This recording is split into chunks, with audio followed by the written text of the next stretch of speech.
ketika mereka pulang ya mereka dididik ya paradigma pemikiran pemikirannya, lalu tafaqquh fid dinnya, lalu mabdal Islam, al-fikrul Islam, world view ya kan. Lalu juga dididik tentang bagaimana integrasi ilmu-ilmu Islam. Ya, maka lahirlah saat itu IDI, Islam Disiplin Ilmu. Itu sebenarnya gagasan Pak Nasir yang kemudian proyek Islamisasi kampus ya, Islamisasi kampus ini kemudian dijadikan sebuah proyek besar. Maka lahirlah Islam Disiplin Ilmu Psikologi, Islam Disiplin Ilmu Matematika, Islam Disiplin Ilmu Biologi, Islam Disiplin Ilmu Pertanian.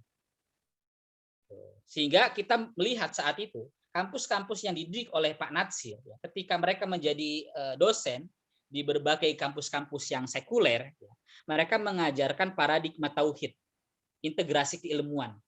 Ya, itulah yang disebut Islamisasi sains. Cuma memang saat itu Pak Nasir bersama para tokoh-tokoh Islam Masyumi belum membangun struktur keilmuan. Ya. Memang ya kita melihat saat itu tantangan yang dihadapi oleh Pak Nasir dan para tokoh-tokoh dakwah Islam dalam membina kampus ya, sangat berat, sangat berat. Ditambah lagi ya gerakan kejawen abangan yang saat itu sangat ingin menghilangkan Islam, ya, melakukan gerakan nativisme, ya, menghilangkan Islam dalam jati diri bangsa Indonesia. Makanya pelajaran-pelajaran yang ada di kampus saat itu pelajaran agama ya, tidak banyak diajarkan. Jadi agama itu tidak menjadi akidatan wa manhajan, ya, fikrotan wa manhajan. Tidak menjadi mabda, tidak menjadi satu langkah ya, dalam berpikir. Agama hanya aksesoris saja. Nah, jelas ini membahayakan yang Pak Nasir sebut sebagai kristenisasi secara struktur. Lalu yang langkah yang kedua adalah mendirikan tadi pesantren kampus. Ya, lalu yang ketiga melakukan gerakan IDI, ya, Islam Disiplin Ilmu, ya, yang saat itu dilakukan oleh Profesor Dr. Rasidi, lalu Pak Anton Timur Jailani, Ibu Zakia Darajat, ya, Endang Saifuddin Al-Ansari dan tokoh-tokoh yang lainnya. Dan yang keempat ya adalah melakukan pelatihan dakwah. Ya. Nah, dari kampus-kampus inilah kemudian tersebar training dakwah. Ya. Di Bandung ada LMD, ya, latihan mujahid dakwah yang dikembangkan oleh Bang Imad dengan kuliah tauhidnya. Lalu kemudian di UIK pesantren Ulul Albab dibangun gerakan Islamisasi sains yang saat itu rektornya adalah Profesor Dr. A.M. Saifuddin. Lalu selanjutnya yang kelima ya adalah melakukan gerakan-gerakan dakwah kampus di berbagai kampus-kampus besar. Ya. Dan yang paling penting adalah menyebarkan pemikiran-pemikiran Islam ya dengan menerbitkan buku-buku Islam. Makanya buku-buku tahun 83 ya dilakukanlah masif ya penerjemahan buku-buku yang diterbitkan oleh tokoh-tokoh Dewan Dakwah ke berbagai penerbitan dalam bahasa Indonesia. Maka para alumni Timur Tengah juga sangat berperan dalam pemikiran-pemikiran Islam. Para alumni Timur Tengah yang dikirim oleh Pak Natsir seperti Ustadz Abu Ridho, seperti lalu kemudian ada lagi juga para tokoh-tokoh kita seperti Nabhan Hussein dan sebagainya. Mereka menerbitkan buku-buku Syekh Yusuf Kordowi, buku-buku Abu Ala Al-Maududi, buku-buku pemikiran-pemikiran Ikhwan dan pemikiran-pemikiran Jamaat Al-Islami. Lalu buku yang diterbitkan oleh Dewan Dakwah seperti Ma'alam Fitar, kemudian Tafsir fi Halil Quran, lalu buku-buku Muhammad Kutub ya yang diterbitkan oleh para tokoh-tokoh kader Islam inilah yang kemudian sangat membentuk pemikiran-pemikiran Islam di kampus-kampus besar di Indonesia. Dan hampir semua kader atau peserta PHI ya yang dibina oleh Pak Natsir pada tahun kegiatan kampus di Masjid A.R. Rahman UI. Lalu yang kedua Masjid At-Taqwa IKIP UNJ. Lalu Masjid Salman Kampus. Lalu Jamaah Sholahuddin di kampus UGM. Lalu Masjid Al-Falah Surabaya. Lalu ada lagi juga masjid di Makassar. Wah.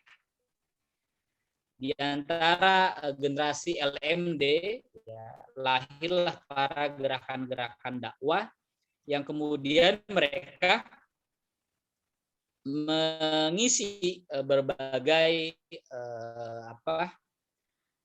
peran di pos-pos kampus-kampus strategis ya, termasuk mereka juga bertemu secara intens kaum gerakan muda di kampus ya.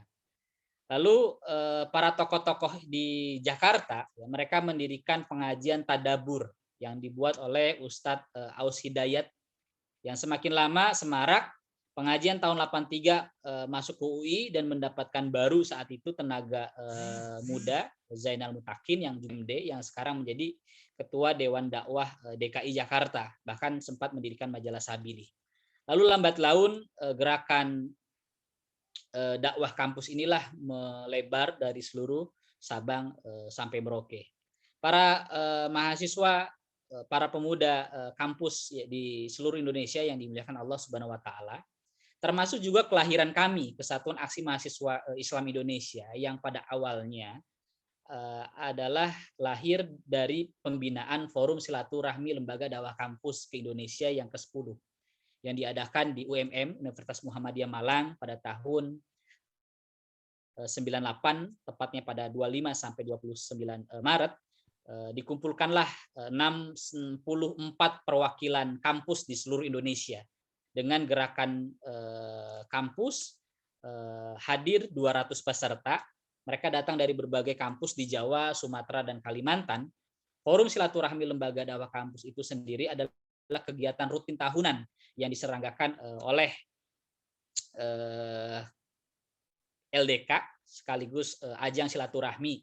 Dari sini lahir kemudian lembaga dakwah kampus di Indonesia. Sekaligus kami Kesatuan Aksi Mahasiswa Muslim Indonesia. Para mahasiswa, para pemuda yang dimuliakan Allah Subhanahu wa taala ya. Apa yang saat ini menjadi tantangan dakwah kampus? Sejak digulirkan dakwah kampus pada tahun 68 oleh kelompok PHI, Persaudaraan Haji Indonesia. Jadi sebutnya PHI. Kenapa? Karena training dakwah kampusnya di PHI. Lalu kemudian dilanjutkan oleh LMD, Latihan Mujahid Dakwah pada tahun 1972 oleh Bang Imad dan dijaringnya. Lalu kemudian dilanjutkan dalam Forum Nasi Bungkus yang diinisiasi oleh Abdullah Hamahua. Dan mantan para pengurus Organisasi Pemuda Islam dan Mahasiswa Islam tahun 80-an. Kemudian gerakan dakwah kampus juga dipimpin dan dai muda Dewan Dakwah sampai tahun 98 oleh tokoh-tokohnya oleh Muhammad Hafiz dan sebagainya.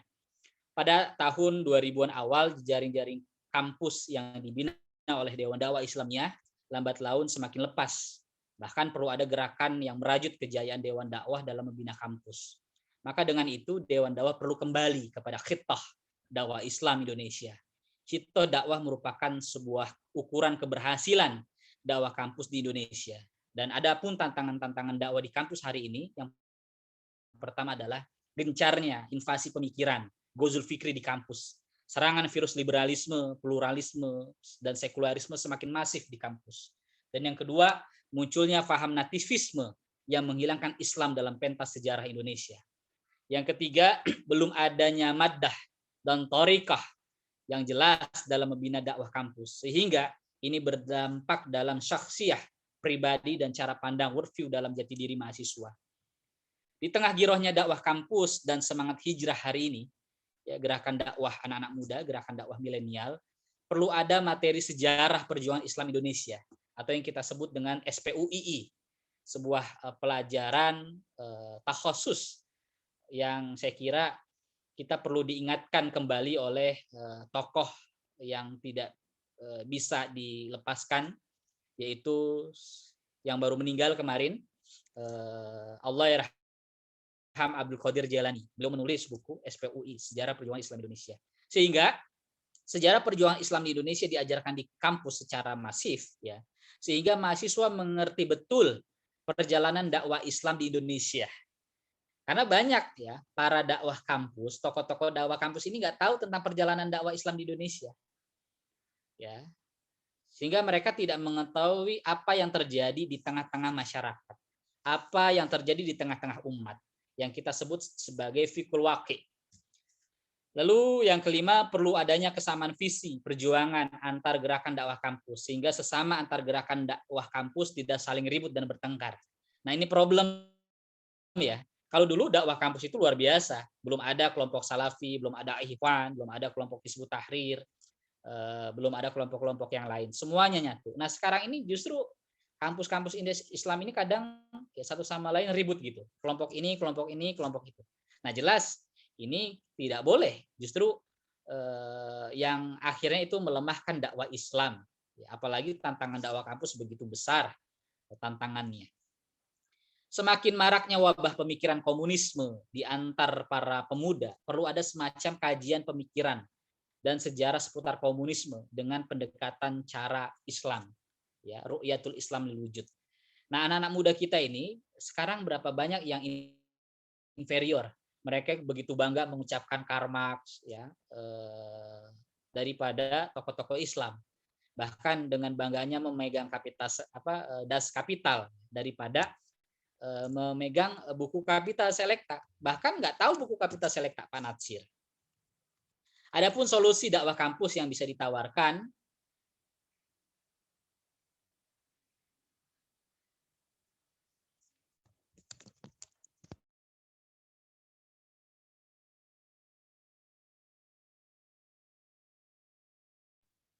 ada kendala, Tat?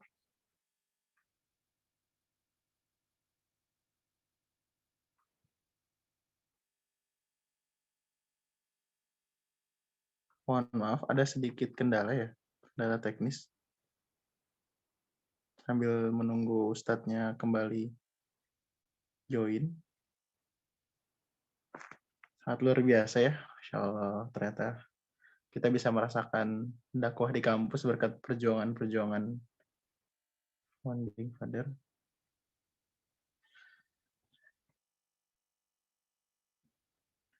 Dan juga gerakan dakwah kampus di Indonesia ya. Karena apa? Buku Kapital Selekta Muhammad Nasir.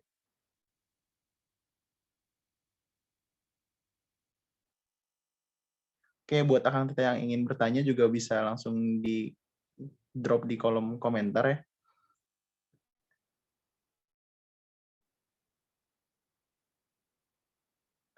Nanti akan insya Allah diajukan setelah sesi pemaparan selesai.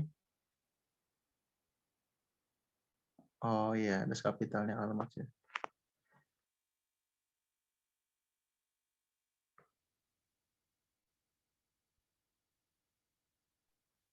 Oke, baik, sudah masuk lagi. nah udah Ustaz. Ya, jadi mohon maaf tadi terputus ya. Ada pun solusi dakwah kampus ya. Yang pertama adalah Dewan Dakwah perlu merekrut ya kan pelajar, mahasiswa dan pemuda sebuah magnet gerakan dakwah kampus ya. Lalu kemudian kampus-kampus yang selama ini khususnya di kota-kota besar ya perlu dilakukan sebuah silaturahmi secara intensif ya. Seperti kampus-kampus UI, IPB, Unair, UGM dan sebagainya. Termasuk gerakan-gerakan masjid, pemuda masjid seperti Wailid, lalu kemudian Masjid Al-Azhar, Sunda Kelapa, ya, kami dan sebagainya. Tentu tantangan dakwah kampus secara peta berbeda dengan tantangan dakwah kampus tahun 70, 80 dan 90-an. Tetapi secara substansi gerakan dakwah kampus, tantangan yang tadi saya sampaikan, 6 tantangan yang itu perlu dilakukan secara masif. Masjid-masjid di sekitar kampus yang pernah dibina Dewan Dakwah perlu direkatkan kembali.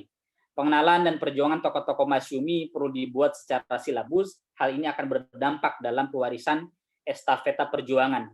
Dari 15 bina masjid kampus yang dibangun oleh Dewan Dakwah, hanya beberapa yang masih aktif dalam penyebaran dakwah dan gagasan islamisasi kampus. Salah satunya adalah pesantren Ulul Albab Wika Bogor dan pesantren Budi Mulia yang berada di Yogyakarta. Yang tiga, jaringan Masyumi yang pernah dibangun oleh para tokoh perlu dibangun kembali seperti BKSPPI, Barisan Kerjasama Pondok Pesantren Seluruh Indonesia, yang merupakan itu gagasan dakwah Pak Natsir dan tokoh-tokoh Masyumi, lalu IKMI, BKSPTIS. Jadi tadi ada sekedar yang terlewat ya. Jadi ketika Pak Natsir kemudian mengumpulkan para cendekiawan dan kampus-kampus Islam, ya, Pak Natsir membuat sebuah forum namanya BKSPTIS, Badan Kerjasama Perguruan Tinggi Islam Swasta. Ya, nah ini saya kira sebuah lembaga yang sangat strategis karena ini sebagai laboratorium dakwah gerakan islamisasi kampus. Dan perlu ada materi sejarah perjuangan Islam Indonesia sehingga mahasiswa mengerti betul perjalanan dakwah Indonesia. Sehingga antar gerakan dakwah kampus khususnya punya skala prioritas dalam perjuangan yang sama, yaitu Fikul Auliyat. Pemikiran M. Natsir dan dalam karyanya seperti Kapita Selecta, Fikul Dakwah, dan lainnya perlu diajarkan secara terintegrasi dan sistematis dalam silabus di bina masjid dan komunitas gerakan dakwah kampus. Para mahasiswa, para pemuda Islam yang dimuliakan Allah Subhanahu wa taala, semua usaha, langkah-langkah kerja keras peradaban yang dilakukan merupakan langkah terakhir dari Natsir dan tokoh-tokoh Dewan Dakwah dalam proyek historis islamisasi intelijensia Indonesia. Tugas kita sebagai pelanjut perjuangannya perlu melakukan aksi dan strategi dakwah yang nyata dalam membangun kekuatan dakwah Islam di Indonesia. Ya, terima kasih pengantar yang saya bisa sampaikan. Kita lebih banyak di forum diskusi ini. Assalamualaikum warahmatullahi wabarakatuh. Waalaikumsalam warahmatullahi wabarakatuh. Masya Allah. Itu perjuangan bertahun-tahun dirangkum dalam sekian menit ya, Ustaz ya. Ya. Oke, mungkin ada sedikit sebelum masuk ke pertanyaan. Alhamdulillah acara malam kita hari ini, malam ini diselenggarakan oleh Direktorat Dakwah dan Pemberdayaan Umat Yayasan Darul Hikam Bandung, dan juga tujuan dari DPO menyelenggarakan kegiatan catatan sejarah insya Allah akan untuk memacu ya dan memicu generasi-generasi muda bisa meneladani dan mengenal tokoh-tokoh sejarah di Indonesia, khususnya di bidang dakwah dan perjuangan ya. Karena Islam di Indonesia sangat berpengaruh dan juga berkualitas, dan harapannya di generasi-generasi muda bisa meneladani ya. Dan akan dilaksanakan secara berseri.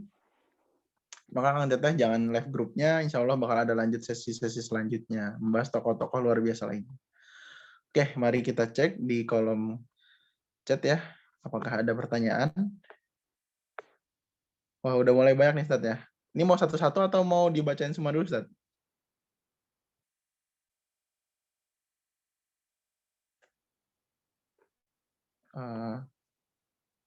Tadi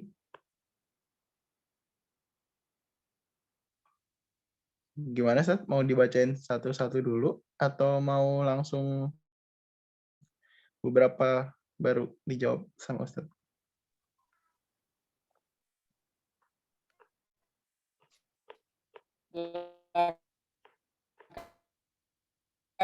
Boleh di ini lagi?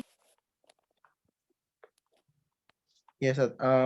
Sesi pertanyaannya kan insya Allah 20 menit ya, Ustaz ya?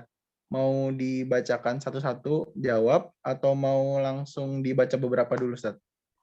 Boleh di beberapa satu biar kita ini. Oke, satu-satu ya. Pertama dari Endah dari Bandung. Izin bertanya, Ustaz. Bentuk nativisasi seperti apa yang terjadi pada masa dakwah kampus saat itu? Mana, Ustaz? Nativisasi ya, Ustaz? Bentuk-bentuknya.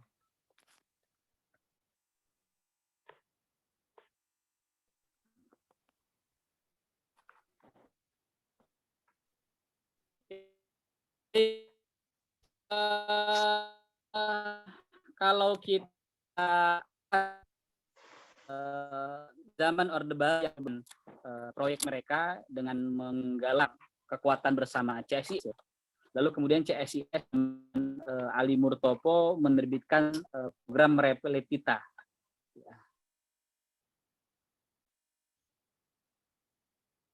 Kurang jelas ya, Saudara Ustaz.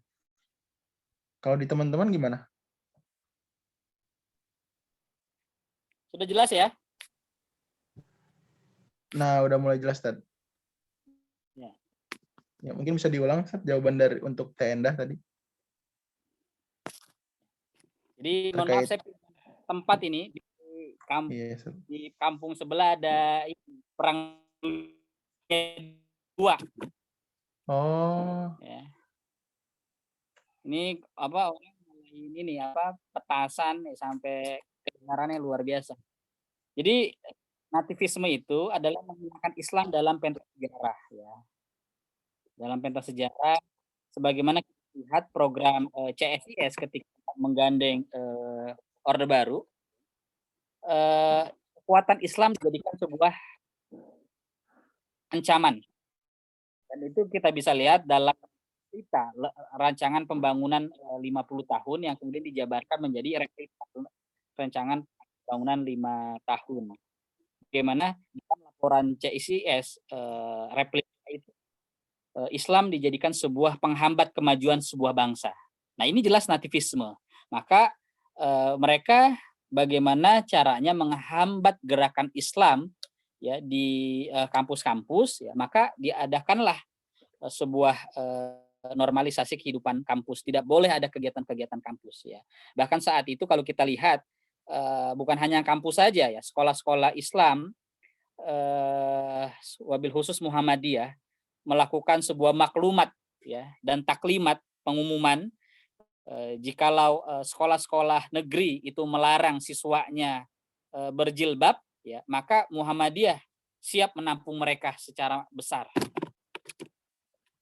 Jadi itu nativisme dan adalah sebagaimana kita lihat juga kristenisasi secara terselubung, bagaimana kekuatan CSIS saat itu didompleng oleh kekuatan dari kelompok Serikat Jesuit yang sangat tidak suka kepada Islam sebagai mayoritas dan Islam sebagai lokomotif kemajuan sebuah bangsa. Itu yang dimaksud dengan nativisme. Nah, teman-teman bisa membaca pemikiran Pak Nasir ya, tentang nativisme. Yang pertama itu di Kapital Selekta Alam jilid pertama. Ya, lalu yang kedua teman-teman bisa baca buku Percakapan Antar Generasi, Pesan Perjuangan Seorang Bapak. Dan itu adalah rekaman 5 anak muda mewawancarai Pak Nasir. Seperti Pak Kunto Wijoyo, Aman Rais, Pak Yahya Muhaimin, Pak Watik, ya, dan Endang Saifuddin Al-Ansori. Dan yang ketiga, teman-teman bisa membaca disertasinya Yudi Latif ya, tentang intelijensia Muslim Indonesia yang merupakan Dewan Dakwah ya, sebuah kekuatan dakwah yang memajukan kembali ya proyek-proyek gerakan Islamisasi kampus. Itu yang dimaksud pertanyaan pertama. Silakan yang kedua. Masya Allah, ya. Mungkin bisa ditanggapi oleh Teh Endah di chat ya, jika ada tanggapan. Lanjut, Ustaz, dari Kang Ihsan. Izin bertanya, Ustaz. Untuk kondisi saat ini, menurut Ustaz, Seberapa besarkah peran buku sebagai sumber informasi sejarah dan perjuangan dakwah secara umum, dan juga di kampus khususnya? Gitu, Tat. Ya, sebenarnya kalau kita lihat ya, akses dan arus informasi ya hari ini begitu luar biasa, masif dan begitu luas ya. Berbeda dengan dahulu ya, arus informasi terbatas dengan komunikasi dan sebagainya. Tetapi di tengah arus informasi ya, baik melalui buku, media dan sebagainya, tidak melahirkan orang sekualitas orang seperti dahulu gitu. Ya. Nah, ini kelemahannya adalah apa? Kader-kader dakwah kampus hari ini, kader-kader muda kita, ya mereka tahu ilmu itu dari buku. Padahal ya kalau kita lihat tokoh-tokoh seperti Natsir sebelum masa dia matang dalam dunia politik, ya dia dalam terbentuk dunia pergerakan, dalam dunia pelajar, dalam wadah Jong Islami Tenbon, mereka begitu intensif dengan guru. Maka kekuatan guru dalam membangun pribadi kekuatan dakwah itu sangat penting. Yang saya sebut sebagai mulazamah itu satu kewajiban untuk para generasi muda belajar semangat dakwah dan semangat berilmu. Nah, selama ini kan kita ini belajar melalui buku, melalui internet, melalui YouTube dan sebagainya. Ya, tidak langsung datang kepada guru yang abid, guru yang adib, guru yang alim, ya, dan guru yang punya semangat berjiwa pejuang. Tuh. Makanya ilmu itu penting. Tuh. Tapi ruhul mudaris, ya, semangat spirit ya, belajar kepada para guru pejuang itu suatu kewajiban penting. Maka bagi kawan-kawan, ya, antum harus punya mentor. Nah, kelemahan kita ini nggak punya mentor hari ini. Ya, termasuk maaf dalam nikah ya. Kelemahan para aktivis dakwah kampus ini ya ketika mereka selesai di LDK atau selesai di dakwah kegiatan-kegiatan kampus, kemudian mereka lepas dari mentor. Dan problem di kita adalah selama ini kadang mentor-mentor kita tidak menambah keilmuan kualitasnya gitu. Nah, justru dalam mentor itu ya perlu ada pembinaan secara intensif dan secara integrasi sehingga dakwah-dakwah kampus di kita ini tidak kemudian hanya mengisi kekosongan. Selama ini kan sebahagian anak yang aktif di dakwah kampus, mereka adalah sebahagian itu kadang mengisi kekosongan. Akhirnya ketika mereka aktif di kampus, semangat dakwah kampusnya luar biasa. Lalu kemudian selesai, ya mereka tidak seperti semangatnya seperti dahulu gitu. Nah ini juga dalam mencari jodoh, ya mencari jodoh itu juga termasuk tidak boleh aktivis dakwah kampus itu sendiri ya ketemu di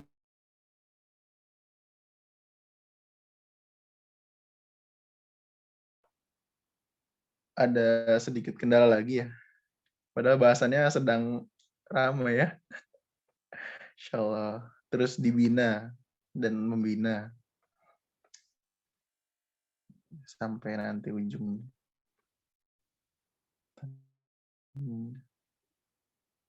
Dan dari tadi Ustadz memberikan banyak sekali ini ya, buku-buku rekomendasi ya, bacaan yang beberapa banyak. Teman-teman udah pernah baca, tapi mungkin saya juga banyaknya belum pernah saya baca. Boleh di-share juga nanti di grup ya, terkait yang pernah membaca bukunya, dan bagaimana cara mendapatkan sumber bacaannya. Dan Insya Allah mulai banyak pertanyaan ya.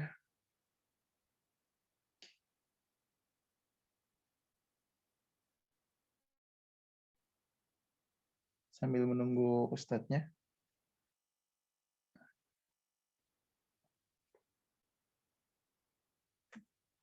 Tenang, masih ada sampai 10 menit lagi ya. Mungkin ada yang mau sharing dulu yang pernah baca bukunya, sedikit terkait buku bacaan yang sudah disampaikan Ustadz Hadi.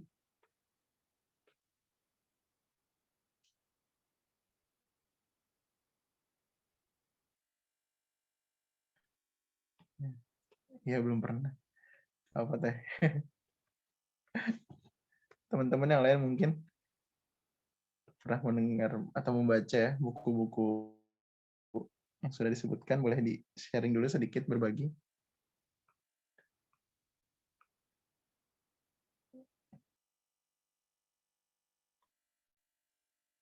Belum ya? Mungkin kayak Mas Wery nih kayaknya nih. Terlihat dari pecinya ya. Apakah pernah membaca, Mas? Mungkin bisa sedikit sharing. Cek, suara saya masuk nggak? Ya, terdengar Mas sedikit. Ini kebetulan aja saya lagi pakai kopi ya. Ya gimana Mas Fadil? Boleh di-share mungkin tadi Buku sedikit Ustadz datang ya. bacaan ya, buku yang dibahas Ustadz Hadi. Ada yang bisa di-share nggak Mas kira-kira Mas yang pernah dibaca? Tadi Ustadz sempat menyebut satu buku ya, disertasi dari Pak Yudi Latif, Intelijensia Muslim dan Kuasa. Saya sempat sedikit baca. Jadi di situ Pak Yudi Latif dalam disertasinya menjelaskan bagaimana kaitan atau sejarah intelijensia Muslim dari beberapa generasi, yang di situ generasi pertama yang disebut Pak Yudi Latif adalah generasi-generasi di masa zaman pergerakan Islam atau 1920-an.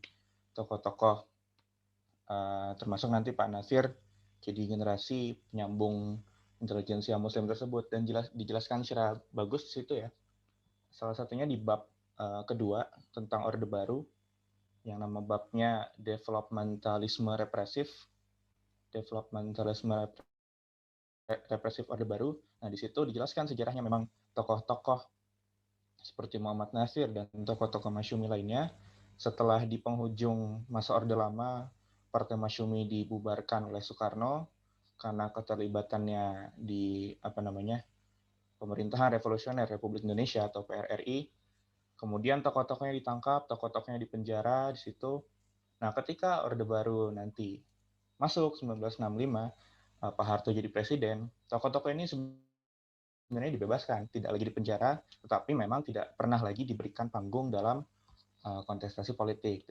Sehingga Muhammad Nasir dan lainnya di situ mencari strategi lain, yaitu dakwah melalui kampus-kampus, sebagaimana tadi sudah dijelaskan dengan sangat baik ya oleh Ustadz. Nah, di situ ada training di Jakarta, yang tadi juga sudah dijelaskan ya. Kalau saya sendiri, saya sekarang beraktivitas di Masjid Salman ITB, dan pendirinya, salah satu pendirinya Bang Imad, yang tadi juga disebut oleh Ustadz, ya itulah yang juga ditraining oleh Muhammad Nasir waktu di Jakarta. Bang Imad sendiri adalah orang Langkat, beliau anak seorang ulama di Langkat, yang alumni Al-Azhar, yang kemudian juga jadi tokoh Masyumi. Nah, ketika nanti Bang Imad masuk ITB, lulus, kemudian dibina oleh Muhammad Nasir untuk mengembangkan dakwah di ITB. Itu di Masjid Salman ITB. Salah satu tokoh lain yang juga jadi tokoh senior di Masjid Salman adalah Mang Endang ya, Endang Saifuddin Ansari. Endang Saifuddin Ansari itu alumni Unpad, tapi kemudian jadi tokoh senior juga di Salman, dan beliau adalah anak dari Kiai Haji Isa Ansari, yang juga merupakan tokoh Masyumi, bahkan dikenal sebagai Singapodiumnya Masyumi ya.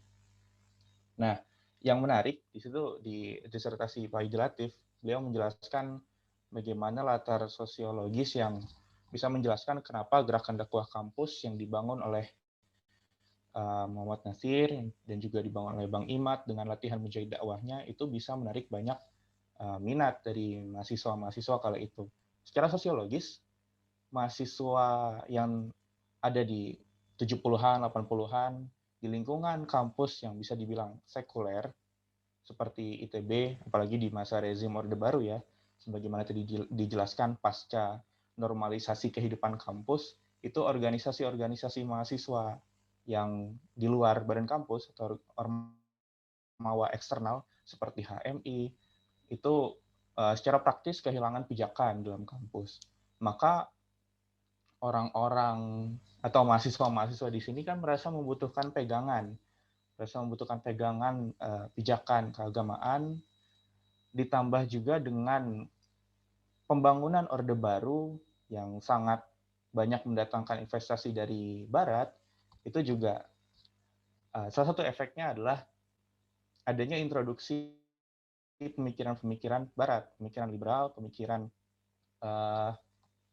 yang apa namanya ya, bahwa kebenaran itu tidak mutlak, sehingga ini kan menimbulkan kebingungan di para mahasiswa kala itu. Mereka merasa membutuhkan pijakan, membutuhkan pegangan, tempat untuk berpegang secara spiritual, maka itu menemukan tempatnya di masjid-masjid kampus, salah satunya Masjid Saman ITB. Dan tokoh-tokohnya berhasil dengan sangat baik mengaitkan antara agama dan juga sains, sebagaimana tadi dijelaskan kan, salah satu ide dari Muhammad Nasir, Islamisasi sains. Nah, itu mendapatkan contoh yang sangat baik nanti di Bang Imad. Bang Imad sendiri merupakan seorang insinyur, S1 sampai S3-nya, S1 di ITB, S2, S3 teknik juga, teknik elektro di Amerika, dan ketika pulang ke Indonesia, melanjutkan dakwahnya, tidak melepaskan identitas keteknikannya, bahkan beliau berhasil mengaitkan dengan sangat baik. Jadi ketika beliau menjelaskan rumus keimanan seseorang itu seharusnya sebagaimana fungsi FT sama dengan 1 dikurang 1 per T plus 1. Terus kemudian beliau menjelaskan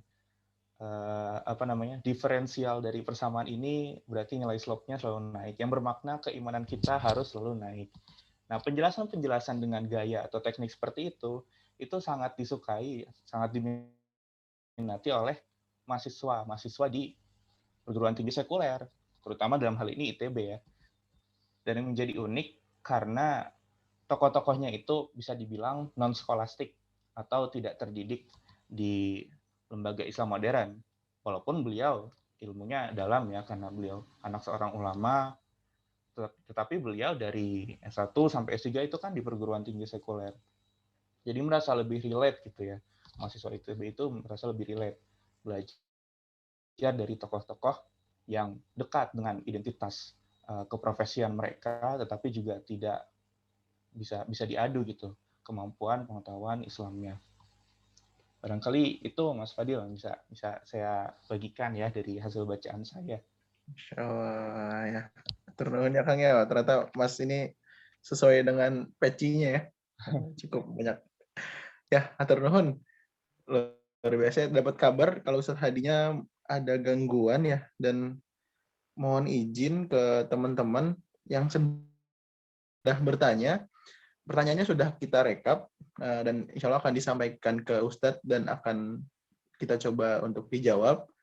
Nanti pertanyaannya akan di floor di grup ya. Jadi teman-teman masih standby.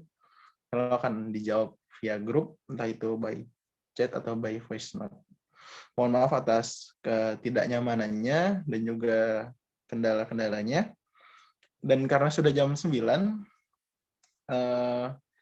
akan teteh sekalian bisa open kamera sebelum ditutup ya. Kita bisa foto bersama dulu. Nih, boleh dong Kang, sambil ini ya, sambil nunggu teman-temannya, ada yang paling jauh apa yang paling ini? Dari mana? Oh iya nih dari Bu Neni ya. Tambahan SPUI, Sejarah Perjuangan Umat Islam, dan SPUII, Sejarah Perjuangan Umat Islam Indonesia, merupakan salah satu materi dalam training PII.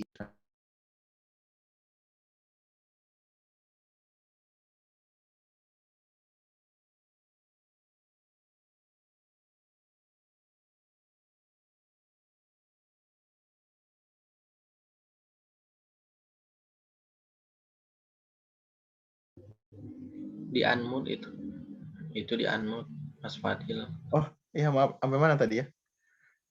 Yang Bu Neni udah? Ya tadi ya di kolom chat ada penjelasan terkait SPUI dan SPUII. Dan juga terima kasih banyak untuk ininya, untuk semangatnya. Insya Allah ntar akan kita fasilitasi ke Ustadz Hadi ya.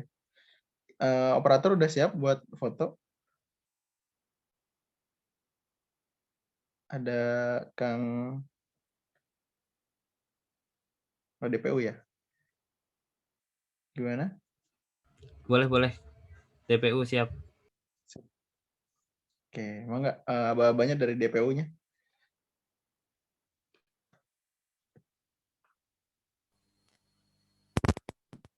Ada 90-an ya tadi ya, dari awal sampai akhir ada pesertanya.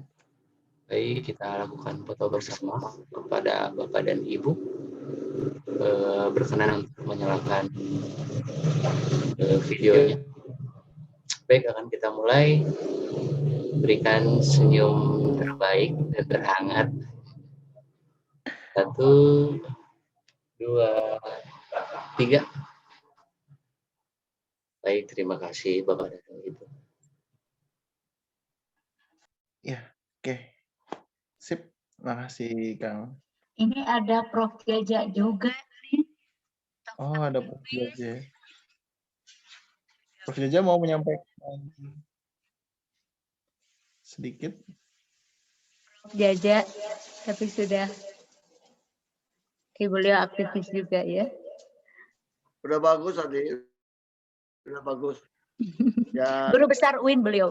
generasi muda sekarang ini memang harus diwanohkeun ya, dikenalkan kepada tokoh-tokoh Islam. Waktu ceramah kultum kemarin di DH, saya juga membahas Aki Abdul Qadir Jailani. Saya ingat bahwa ada satu pemeo yang dipegang oleh Abdul Qadir Jailani, Ish Kariman Aumut Syaidan. Hidup bahagia, hidup mulia, atau mati syahid. Kalau mau hidup, hiduplah mulia. Hidup mulia itu adalah hidup yang bermanfaat buat orang lain. Kalau mati, mati syahid. Mati syahid adalah mati yang berdasarkan syariah. Sekarang ini kan orang di kita kalau melaksanakan syariah yang berhubungan dengan ekonomi, balap-balap, suka banget. Tapi kalau melaksanakan syariah untuk yang lainnya, dianggapnya radikal. Jadi nggak rata gitu. Saya melihat bahwa ini perlu pemahaman lebih luas bahwa kita ini pelaksanaan syariah buat kita itu sudah sejak lahir, bahkan sejak dalam kandungan, bahkan sebelum mengandung kita sudah melaksanakan syariah Islam. Cuman sayang kita kadang-kadang tidak mengenal atau lupa ketika bayi dilahirkan itu pakai azan sebelah kanan dan qomat sebelah kiri, itu syariah itu. Ketika usia 5 tahun laki-laki disunat, itu syariah. Ketika nikah pakai akad nikah, syariah itu. Nah, sekarang ramai orang yang bersyariah itu teroris atau radikal. Tapi kalau kamu syariah, ada bank syariah Islam. Ya dah, kalau keterusan saya bisa macam-macam. Maaf. Terima kasih Pak Jaja. Beliau Sekretaris Umum Yayasan Darul Hikam Bandung. Alhamdulillah Ustadz Hadinya sudah join kembali ya Ustadz. Gimana Ustadz? Mau dilanjut pertanyaannya atau mungkin di sesi ini via nanti chat WA atau pertanyaannya yang dari teman-teman tadi? Ya, baik. Sedikit lagi mungkin ya. Saya mohon maaf. Tadi pakai HP saya tiba-tiba mati. Terus saya ganti pakai HP istri. Sama juga. Nah, ini alhamdulillah nih. Ya. Oke, mohon maaf. Bisa dibaca lagi? Mungkin ini pertanyaan ini ya, Ustadz ya. Yang lain ini mau satu terakhir ya, Ustadz ya. Baik. Nanti yang lain bisa menyusul sambil ini. Oke, terakhir tadi sampai pertanyaannya Kang Ihsan ya. Sekarang dari Kang Fatih Erbakan. Menurut Ustadz, apa saja yang harus dilakukan para aktivis dakwah kampus agar aktivis dakwah kampus tetap eksis dan tidak dipandang sebelah mata atau bahkan dianggap sesat? Terutama di saat rezim saat ini ya, Ustadz ya. Bagaimana, Ustadz? Menurut Ustadz sebagai ketika Sidney Jones, seorang intelijen dari Barat, melakukan laporannya dari International Research Group, mengatakan sarang daerah radikalisasi adalah pesantren. Maka ketika itu saya sudah punya dugaan, selain pesantren pasti yang dibidik adalah masjid dan kampus. Ya, dan ini terbukti ketika kemudian kampus-kampus disebut sebagai sarang radikal dan sebagainya. Tapi saya ingin menyampaikan sekedar sebagai evaluasi dakwah kampus kita, agar dakwah kampus kita itu punya tapak-tapak ya risalah dakwah yang jelas, dan sekaligus apa yang kita lanjutkan ini bukan hal yang pertama kali, sebagai estafet dakwah perjuangan Islam Indonesia, tidak boleh berhenti. Maka sejarah perjuangan Islam Indonesia perlu diajarkan. Ya, tokoh-tokoh seperti Pak Natsir yang perlu dijadikan sebagai bahan ajar di berbagai halakoh-halakoh dakwah kampus.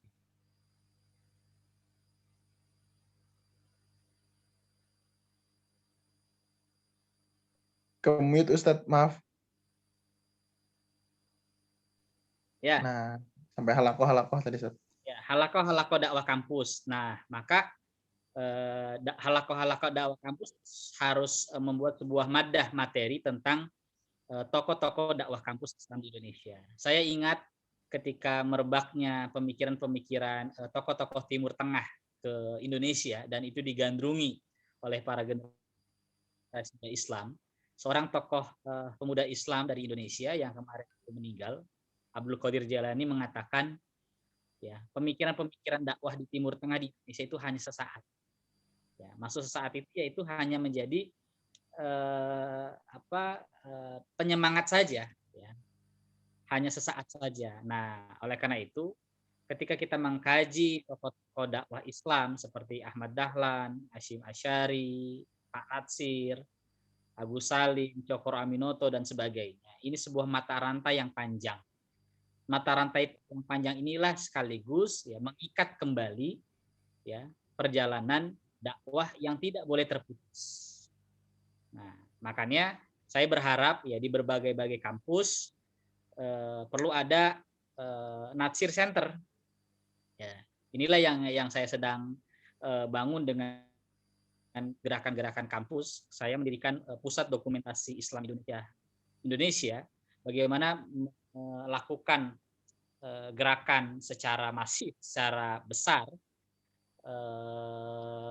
ke berbagai kampus dengan mengenalkan tokoh-tokoh dakwah Islam di Indonesia. Dan saya berharap Darul Hikam, ya pesantren Darul Hikam yang juga tidak bisa lepas dari tokoh-tokoh dakwah ya seperti Profesor Miftah Farid ya, yang merupakan kader ya Allahyarham Kiai Eze Mutakin ya. Eze Mutakin juga sebagai salah satu tokoh yang mentraining tahun 68 di Jakarta HI tersebut ya.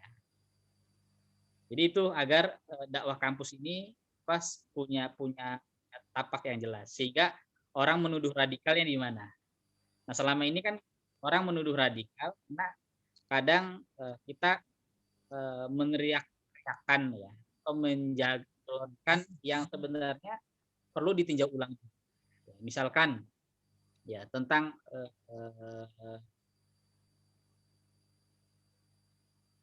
jejak khilafah.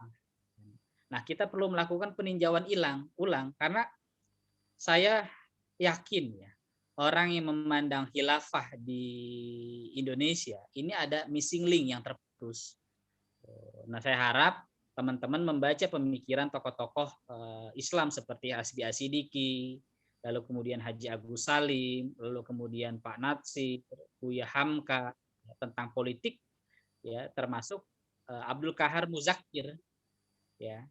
Kenapa para ulama-ulama kita ini tidak mengangkat diskursus khilaf ya, ke ranah konstituante. Nah, ini perlu menjadi PR buat kita. Makanya tokoh-tokoh Islam kita ini yang terpenting itu adalah menegakkan syariah, baik dalam tataran pribadi, tataran keluarga, masyarakat, dan negara. Nah, tadarruj, strategi tahapan-tahapan dakwah Islam, yaitu penegakan syariat, inilah yang saya kira ya, perlu kita renung.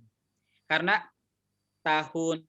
dari tahun 50-an sampai kemudian tahun 90-an, buku-buku yang diterbitkan oleh tokoh-tokoh Dewan Dakwah itu, ya, atau penerbitan buku-buku Islam itu adalah buku-buku tentang spirit pergerakan, buku-buku ruhiyah.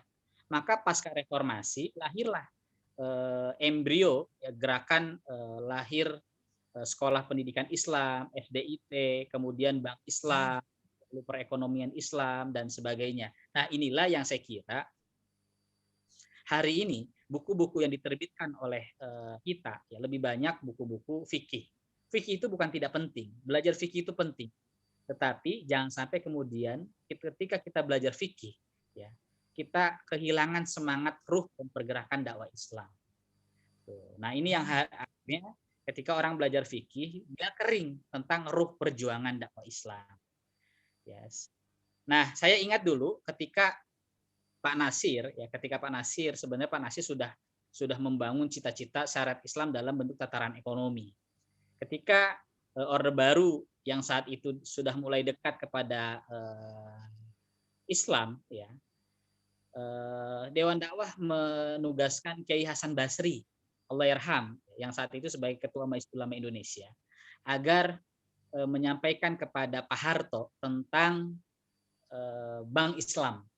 Ya, karena animo semangat orang untuk mempelajari Islam itu sangat tinggi dalam tataran ekonomi. Maka Hasan Basri ketika itu bilang ke Pak, kami umat Islam mau punya bank Pak Harto. Bank apa? Bank Islam. Ya. Apa namanya? Bank Muamalat.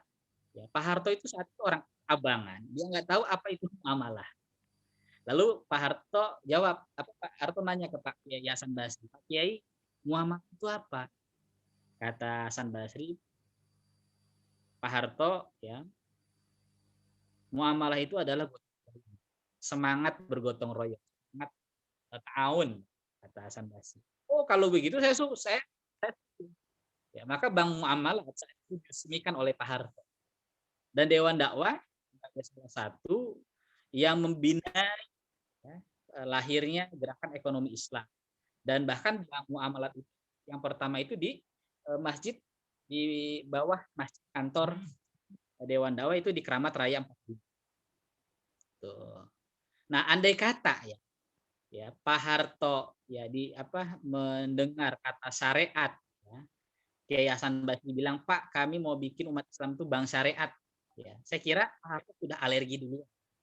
Karena kalau kita lihat latar belakang Pak Harto sebagai kelompok abangan, ya sangat kurang dekat kepada istilah-istilah syariat. Nah, saya kira ini pengemasan dakwah yang perlu kita lakukan evaluasi untuk bagaimana melanjutkan dakwah di kampus. Apalagi sekarang belajar kampus kan sudah tidak seperti dahulu. Sekarang kita bisa melalui Zoom, ya, online dan sebagainya, yang saya kira ini lebih masif.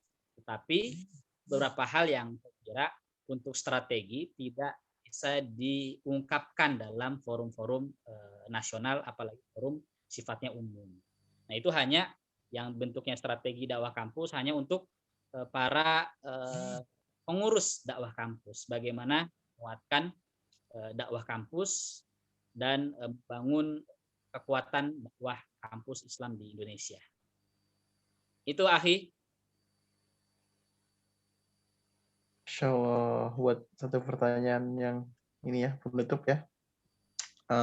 Kan karena tadi ya karena sudah waktu juga pertanyaan dari teman-teman banyak, mohon izin buat lanjut di chat ya Ustaz ya, di WA atau mungkin apa nanti. Oke, ya alhamdulillah sudah sampai di ujung kegiatan dan juga sudah foto bersama ketika ini. Alhamdulillah ya. Alhamdulillah. Ya. Mungkin bisa foto ulang kalau mau. Saya tadi lupa ya. Tadi Antum menyampaikan koleksi kita Pusdok Tamadun berjumlahnya 4.000, yaitu 3 tahun yang lalu. Oh. Sekarang sudah 8.000 lebih. Sudah 8.000 lebih, dan ini sedang kita bangun di satu tempat untuk membangun perpustakaan sejarah Islam Indonesia. Dan itu terisi buku-buku tokoh-tokoh dakwah Islam, ya, tokoh pejuang Indonesia, dan ini sebagai salah satu usaha ya kami membangun peradaban Islam di Indonesia dengan merujuk kepada tokoh-tokoh dakwah Islam sebagai salah satu estafet perjuangan Islam di Indonesia. Jadi teman-teman bisa datang tempat kami di Depok. Bahkan saya berharap di sebuah sekolah-sekolah Islam ya perlu ada perpustakaan sejarah Islam di Indonesia, buku-buku Hamka, buku-buku Natsir dan sebagainya. Dan itu perlu diajarkan pemikiran-pemikiran dakwah. Bagaimana para tokoh dakwah merespon tantangan-tantangan dakwah yang sama. Dan tugas kita hari ini melanjutkan perjuangan dakwah mereka, bukan memulai dakwah itu. Itulah mimpi besar Pusat Dokumentasi Islam Indonesia Tamadun. Indonesia, Republik Indonesia, ini adalah rumah umat Islam, rumah kita bersama dengan agama-agama yang lain yang Pak Nasir menyebut sebagai kalimatun sawa. Itulah lahirnya Piagam Jakarta yang saya kira umat Islam sebagai mayoritas ya, bahkan kalau kata Pak Alam Syah Ratu Prawira Negara ya, Pancasila ini adalah hadiah terbesar ya umat Islam Indonesia untuk Republik Indonesia. Itu Ahi. Siap. Ya, begitulah closing statement dari Ustadz Hadi ya. Ya, sebaik lagi jazakallahu khairan kepada Ustadz dan juga pada peserta semua yang sudah meramaikan dan juga mengikuti ya dengan antusias kegiatan malam ini. Insya Allah akan kita kabari selanjutnya untuk sesi yang kedua ya, catatan sejarah. Mari kita turun baca hamdalah bersama-sama. Istighfar sebaik-baiknya. Dan juga doa subhanaka Allahumma wa bihamdika asyhadu an la ilaha illa anta astaghfiruka wa atubu ilaik. Ya, alhamdulillah. Selamat melakukan sunnah-sunnah di hari Jumat. Barakallahu fikum buat semuanya. Wassalamualaikum warahmatullahi wabarakatuh. Waalaikumsalam warahmatullahi wabarakatuh.